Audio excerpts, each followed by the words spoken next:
दोस्तों, हर कोई अपनी जिंदगी में स्टार बनना चाहता है और स्टार की तरह टिमटिमाना चाहता है।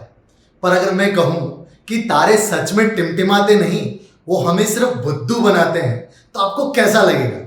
जी हां दोस्तों, तारे टिमटिमाते नहीं, वो सिर्फ हमें बुद्धू बनाते हैं। तो चलिए आज हम समझते हैं कि तारे हमें किस तरह से बुद्धू बनाते हैं और हमें लगता है कि तारे टिमटिमा रहे हैं।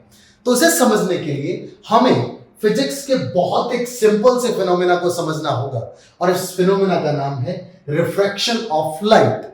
यानी कि लाइट जब एक मीडियम से दूसरे मीडियम में एंटर करता है तो अपने पाथ, अपने रास्ते से थोड़ा बेंड हो जाता है।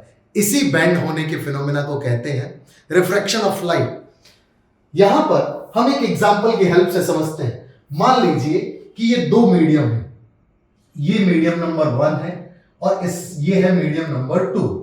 ये मीडियम जो है ये आपका मीडियम रेयरर है और ये मीडियम आपका डेंसर है।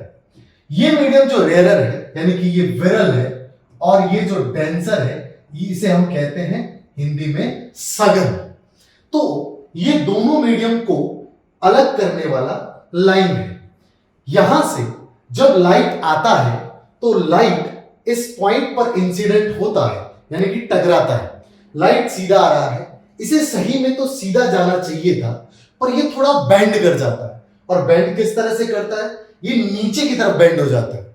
यानी कि लाइट जब विरल से सघन में एंटर कर रहा है तो नीचे की तरफ बेंड कर गया। अगर यहीं पर नीचे वाला मीडियम रेयरर होता यानी विरल होता तो ये अपने पाथ से थोड़ा ऊपर की तरफ बेंड करता। इसी तरह ये हमारे एटमॉस्फेयर में रोल प्ले करता है।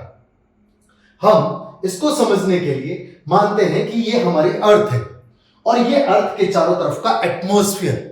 इस एटमॉस्फेयर को हम बहुत से मीडियम में तोड़ रहे हैं।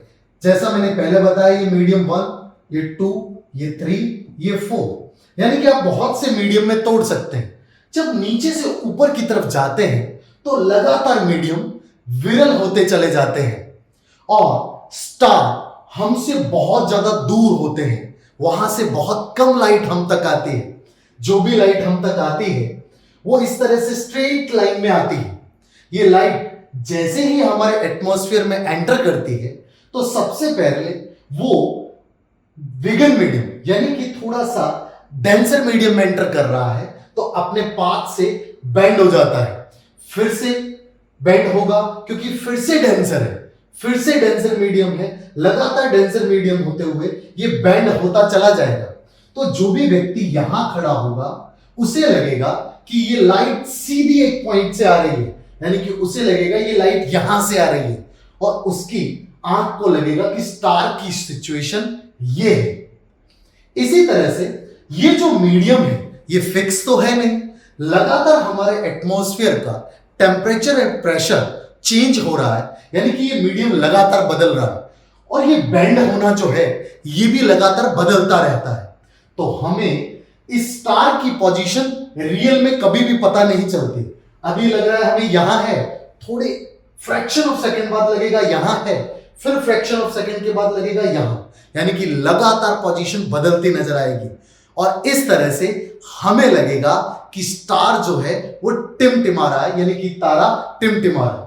असल में इसको बोलते हैं एटमॉस्फेरिक रिफ्रैक्शन, यानी कि एटमॉस्फेरिक रिफ्रैक्शन की वजह से हमें तारा टिमटिमाता नजर आता है। तो समझे कि तारा हमें क्यों टिमटिमाते नजर आता है? क्योंकि हमारी आंख को उसकी सही पोजीशन पता नहीं चलती। मिलते हैं कुछ और इंटरेस्टिंग नेचुरल इंसिडेंट्स बेस्ड अगली वीडियो में।